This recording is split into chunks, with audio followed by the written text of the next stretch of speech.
Comissão de Constituição e Justiça analisa e aprova diversos projetos de lei. Bancada do Sul debate sobre a situação da malha ferroviária em Santa Catarina.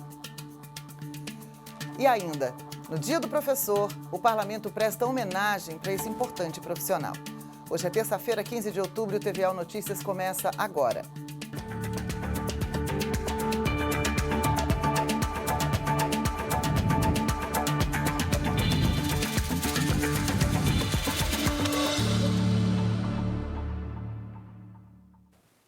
Boa noite. A Assembleia Legislativa registra com pesar o falecimento do ex-deputado Antônio Carlos Vieira, o Vieirão, aos 78 anos. Ocorrido hoje em São José, ele lutava contra um câncer. Nascido na capital em 1941, era formado em Economia pela Universidade Federal de Santa Catarina e foi funcionário de carreira da Secretaria de Estado da Fazenda, da qual foi secretário durante o governo Esperidião Amin, entre 1999 e 2002. Também ocupou cargos no BESC, CODESC, CELESC e Prefeitura de Florianópolis. Na Assembleia Legislativa, se elegeu deputado em 2002 pelo Partido Progressista. Em 2006, ficou como suplente e assumiu uma cadeira de deputado em 2010. No exercício da função, apresentou 404 proposições no Parlamento, entre elas o projeto transformado na lei que dispõe sobre a isenção de ICMS na aquisição de automóveis por pessoas com deficiência física e seus representantes legais. Ainda no Parlamento, ocupou o cargo de coordenador da Comissão do Orçamento Regionalizado. Atualmente era secretário de Finanças de São José. O corpo do ex-deputado Antônio Carlos Vieira será velado aqui na Assembleia Legislativa, hoje, a partir das 7h30 da noite. O presidente da Assembleia Legislativa recebe a imprensa e se defende do indiciamento em inquérito instaurado pela Polícia Federal. O parlamentar reafirmou a inocência. O presidente da Assembleia, deputado Júlio Garcia, concedeu entrevista coletiva para falar sobre a conclusão do inquérito instaurado pela Polícia Federal, que irregularidades do Estado. De acordo com o parlamentar, o sentimento é de indignação ao ver seu nome envolvido no... Se no dia fiquei muito abatido, eu hoje estou indignado. Indignado porque realmente esse é o sentimento de qualquer pessoa que passe por uma situação dessa. Qual é a situação? Você ser acusado de uma coisa que você não fez. O parlamentar falou sobre o início das investigações. No espetáculo do dia 30 de maio,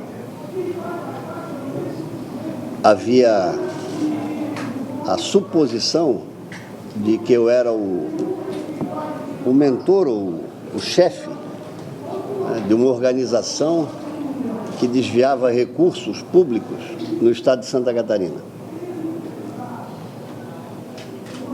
E, no decorrer da investigação, eu tive a oportunidade de provar que isso não é verdade.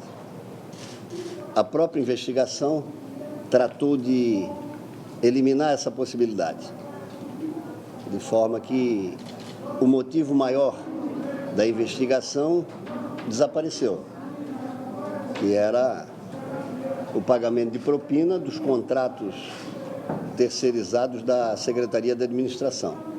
O presidente da Assembleia reforçou que o inquérito é baseado em ilações. Restou dessa investigação a ilação de que eu sou sócio oculto de uma empresa. Não há uma prova sequer de que eu possa ser sócio de uma empresa, dessa empresa, né? E essa é a base de tudo, né, para que a investigação continue. Caso contrário, ela seria arquivada. Mas realmente não há nenhuma prova que possa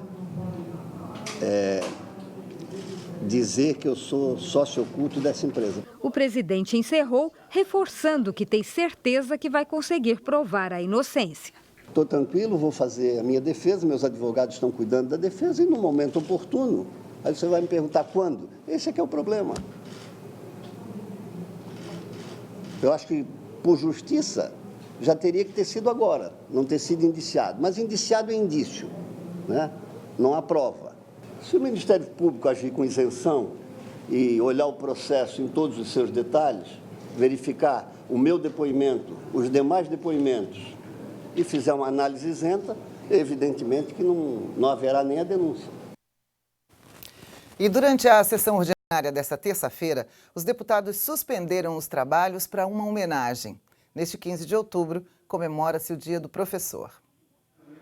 Professor, educador, mestre, formador, orientador.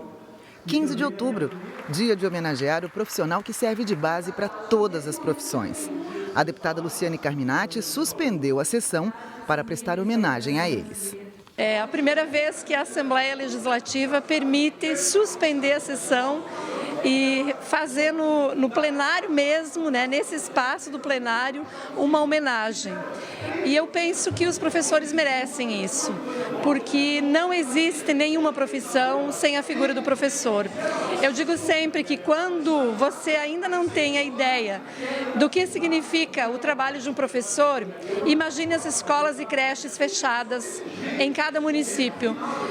Aí você tem a dimensão do quanto o trabalho é nobre, necessário, desafiador, extremamente desafiador, mas extremamente importante para que a gente tenha o desenvolvimento da nossa sociedade. 10 professores de diversas áreas, desde o ensino de jovens e adultos até os educadores das escolas do campo, foram homenageados. 2 deles fizeram uso da palavra e falaram da emoção de receber o reconhecimento. Emoção gigantesca e muita alegria. E de extrema responsabilidade também, porque falar em nome de tantos professores que a gente estava representando naquele momento é muito difícil, mas eu estava muito feliz e é um momento que eu não vou esquecer na minha vida. O sentimento que a gente tem é uma mistura de coisas, né? É uma responsabilidade grande por representar a classe, né? Nós, enquanto categoria de professores, enquanto classe trabalhadora que vive da educação e que inspira a educação todo dia nas escolas. Então é uma grande emoção, né? A deputada Ana Campanholo também homenageou professores durante a sessão ordinária. A moção de aplauso foi entregue à professora Ruth de Cássia Guetem, da Escola Júlia Miranda de Navegantes.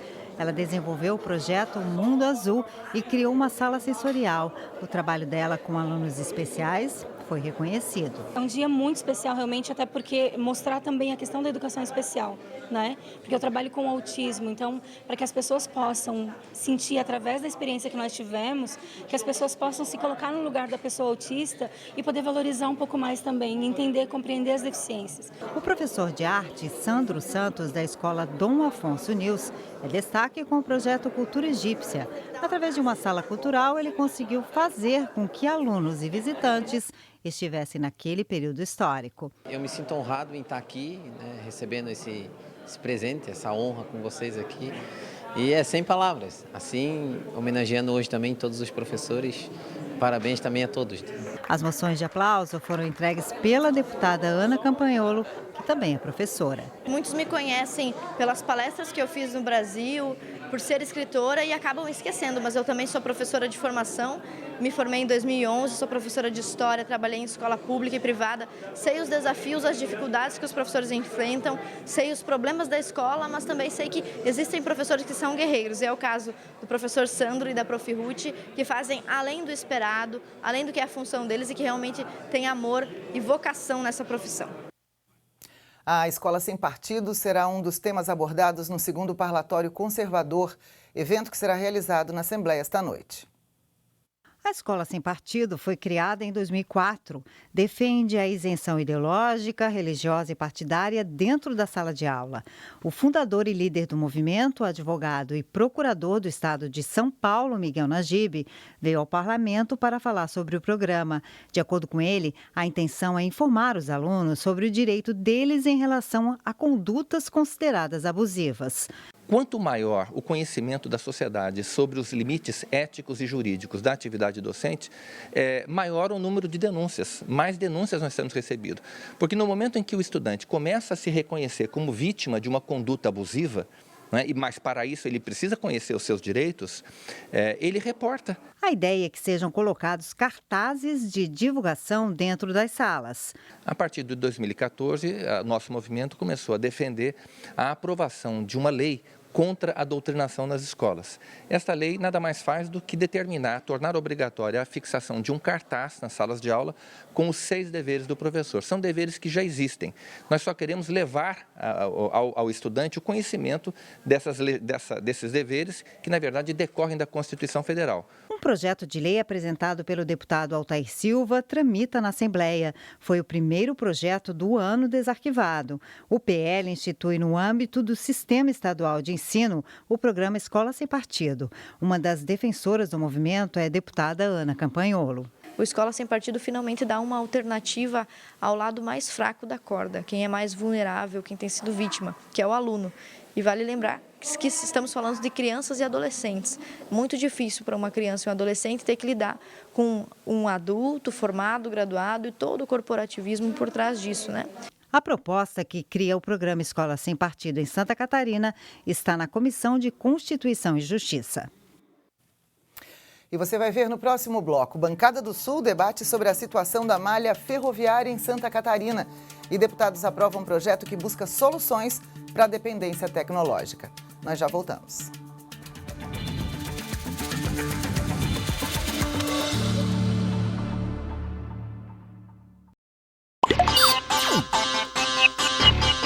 As meningites são um conjunto de doenças que podem ser causadas por bactérias, vírus, fungos e protozoários. Os principais sintomas são uma dor de cabeça bastante intensa, associada à febre e também a dificuldade de aproximar o pescoço do corpo, né, a chamada rigidez de nuca. É muito importante, desenvolvendo algum desses sintomas, procurar imediatamente o serviço de saúde para avaliação. Embora nem todas as meningites tenham potencial de agravamento e de levar à morte, a avaliação é sempre necessária, porque o início precoce do tratamento é muito importante para evitar as formas graves da meningite. E é importante lembrar também que algumas das meningites têm vacinação, então procure a unidade de saúde para estar adequadamente protegido.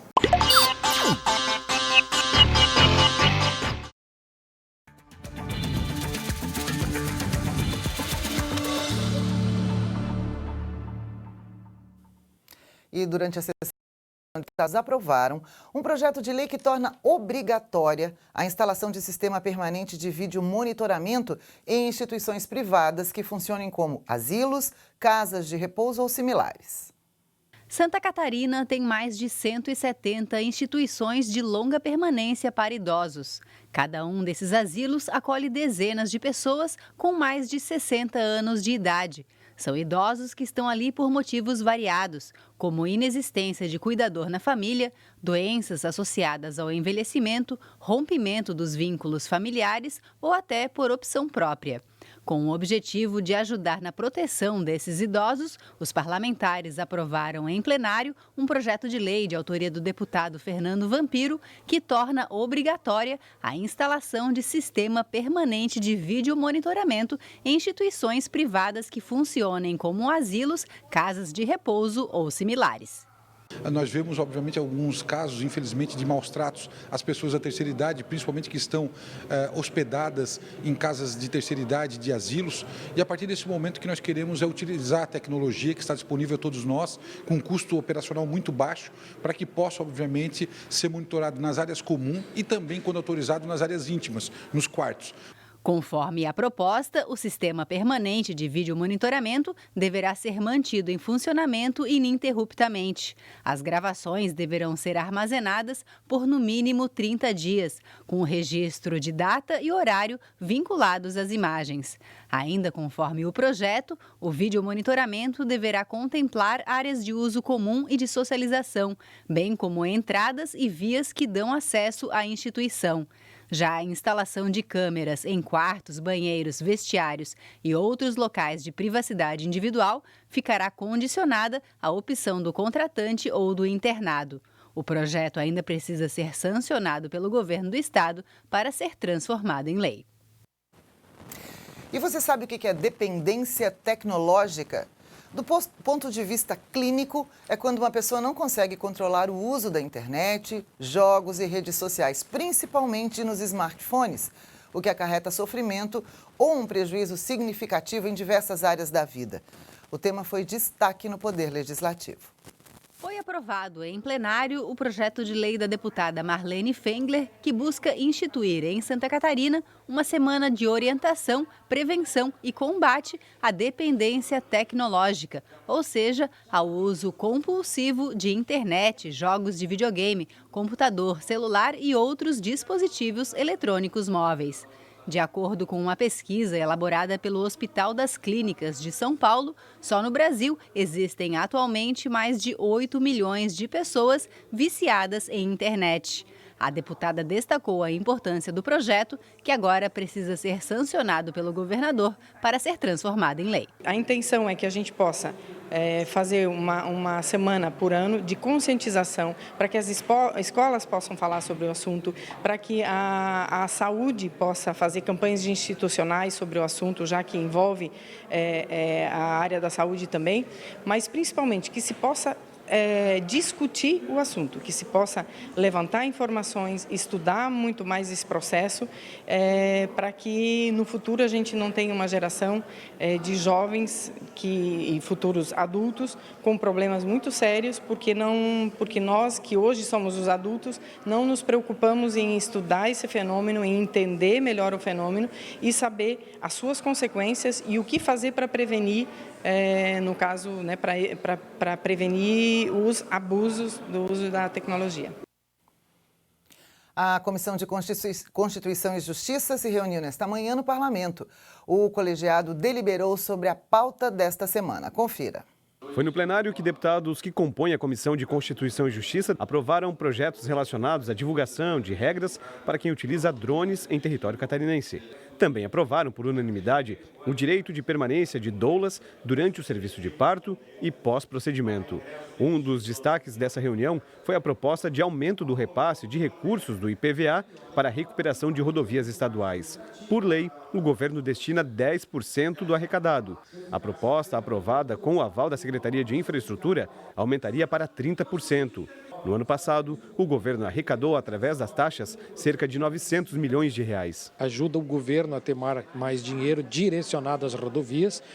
É uma maneira de conseguir mais rapidamente recuperar e garantir com que todos os anos tenham recursos para recuperar as rodovias do Estado, já que nós não temos hidrovia, nós não temos ferrovias, nós não temos transportes por outros meios, a não ser alguns trechos de avião, mas no mais de 90% da população, do transporte, das mercadorias, de tudo é feito pelas rodovias. Também foram discutidos e aprovados projetos de denominação de ruas e escolas. Já o projeto que visa dar mais segurança na circulação de contêineres no estado foi aprovado. Uma proposta quer regulamentar a utilização das estruturas com revestimento em polímero e poliuretano, substâncias altamente inflamáveis. Nosso objetivo fundamental é que não seja somente o seguinte: um contêiner está lá velho, transforma em casa e automaticamente está regulamentado, isso é perfeito. Não, o que nós queremos é que tenha a responsabilidade das empresas que utilizam isso. Eu vou dar um exemplo para vocês. Nós somos a maior exportadora de carne suína, o segundo maior de frangos, e isso sempre é utilizado o contêiner refrigerado, que é o térmico. Aquele material que está naquele container, ele não é retardador de chamas, ele é acelerador de chamas. Então, se você pegar um container daquele e transformar numa casa, você está fazendo uma insanidade, obviamente, nesse sentido. Por isso que nós precisamos fazer uma regulamentação, não é proibição, uma regulamentação, e de acordo com o Corpo de Bombeiro que fiscaliza e também com o Inmetro, para que as empresas que fabricam, obviamente, e transformam os containers, possam ter segurança e quem está adquirindo também. O fato inusitado desta reunião é uma mensagem de veto do governo enviada para a Assembleia Legislativa e referente à reforma administrativa. Os deputados não observaram a presença do parecer da Procuradoria Jurídica. Por isso, discutiram e chegaram à conclusão que vão pedir um novo posicionamento do governo de Santa Catarina. O governo tem 15 dias para responder o diligenciamento. Mais 2 projetos receberam pedidos de mais informações de outros órgãos. Somente depois retornam para a pauta da CCJ. Criada em março deste ano, a Bancada do Sul vem percorrendo as principais cidades da região, ouvindo e buscando soluções para as demandas. Desta vez, o colegiado esteve em Criciúma para tratar da expansão da malha ferroviária.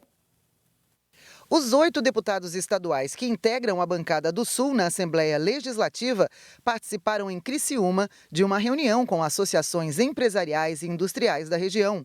Na pauta do encontro, a expansão da malha ferroviária do estado. Levantar esse debate, levantar as bandeiras do desenvolvimento econômico é muito importante. Com o novo governo desburocratizante e incentivador do empreendedorismo, vai se fazer mais necessário ainda o escoamento. Então, com certeza, as ferrovias elas vêm a colaborar muito no desenvolvimento econômico. A malha ferroviária, ela, além de ela ser um sonho de todo brasileiro, porque todos os primeiro mundo, tudo tem malha ferroviária para carga pesada, para carga leve, para passageiro. E nós aqui esse atraso. Esse debate que se inicia hoje aqui na SIC, na Associação Comercial e Industrial de Criciúma, é importante para que a gente possa daqui fazer os devidos encaminhamentos e buscar junto aos órgãos competentes, seja em Santa Catarina, seja em Brasília, uma definição de projetos e ações que possam colaborar para o fortalecimento, principalmente do setor ferroviário no estado de Santa Catarina. Há algum tempo não tem um investimento nesse quesito, ou seja, ela está totalmente obsoleta e nós precisamos de uma modernização e de uma ampliação. Por isso que nos mesmos moldes, como tem sido feito no sistema rodoviário, que a malha ferroviária também seja concessionada à iniciativa privada, para que possa, obviamente, empresas nacionais e internacionais fazer a expansão dela e, obviamente, cobrar pelo transporte. Santa Catarina busca agora a inclusão do estado no Plano Nacional de Malha Ferroviária. Um projeto básico de engenharia de 2002 já foi iniciado e precisa ser concluído. Existem 2 propostas, uma delas interligando Imbituba até Araquari e a outra que deve ligar o litoral ao oeste do estado. O trecho da primeira fase enfrentou problemas. Enfrentou problemas no Morro dos Cavalos em função da questão indígena. Então, não houve, de certa forma, um consenso junto à FUNAI de passar a ferrovia naquela região ali. Alternativamente, o Ministério do Transporte estudou uma outra opção, que é a interligação aqui da região sul com a região do Planalto, e indo até mais ou menos da região de Lages. E aí, dando continuidade com a malha que iria do litoral até a região oeste de Santa Catarina. Os empresários da região buscam o apoio do parlamento e integram uma frente que reúne municípios, indústria e a sociedade civil. Melhorando a ferrovia, ela vai desenvolver principalmente o Porto de Imbituba, que é um dos nossos objetivos, mas também vai desenvolver toda a Santa Catarina, onde uma logística do oeste, por exemplo, que nós temos hoje, que está indo para portos do Paraná, eles poderão utilizar os portos de Santa Catarina, gerando mais emprego, gerando mais renda, gerando mais impostos. Hoje nós vivemos num castelo de areia aqui, então logo temos uma produção muito intensa de suinicultura, avicultura, também de corte e de ovos comerciais, por exemplo, e nós não temos um trânsito facilitado desses insumos que estão no Mato Grosso, no Paraná, no oeste do estado de Santa Catarina. Então nós precisamos com certeza trabalhar a ferrovia que ela oportunize esses insumos chegar num preço mais acessível para nós buscar competitividade. A união da bancada e também a participação dos deputados federais na medida do possível é fundamental numa articulação com a sociedade através das associações empresariais. Por isso nos anima e traz novamente à tona esse assunto que já está sendo discutido em Santa Catarina. São 11 anos de debate, de discussão, mas de muito pouco avanço. Mas creio eu que, a partir dessa reunião, nós vamos ter um novo momento, uma nova forma de debater esse tema e, obviamente, que buscar uma solução para esse problema. Nossa briga agora é levar o que debatemos e o deliberamos para uma esfera federal, para que Santa Catarina também seja inserida nesse plano, no radar do governo de ter investimento em ferrovias. Essa é a nossa briga, pode contribuir muito, é projetar Santa Catarina para daqui 20 anos. Temos que ter essa projeção e tem que estar no nosso radar a construção de ferrovias interligando as regiões do nosso estado. Para o presidente da Assembleia Legislativa, deputado Júlio Garcia, essa ampliação se apresenta como uma expansão significativa para a economia do estado. O próximo passo é a conclusão dos projetos. não é prioridade do governo federal, mas a partir do momento que o governo federal decida fazer a ampliação da malha ferroviária em Santa Catarina, já teremos os projetos prontos com as devidas correções. A reunião basicamente tem esse objetivo, discutir a proposta que está elaborada nos projetos originais e fazer as modificações que tecnicamente sejam sugeridas nessa reunião. Daí usar a força política para fazer as modificações. Quando vier o momento da construção, o projeto já está pronto, porque não existe obra sem projeto. E o TVA Notícias fica por aqui. Mais informações você confere na nossa programação, no nosso site, nas nossas redes sociais e amanhã, a partir das 8 da manhã no Primeira Hora. Uma boa noite para você.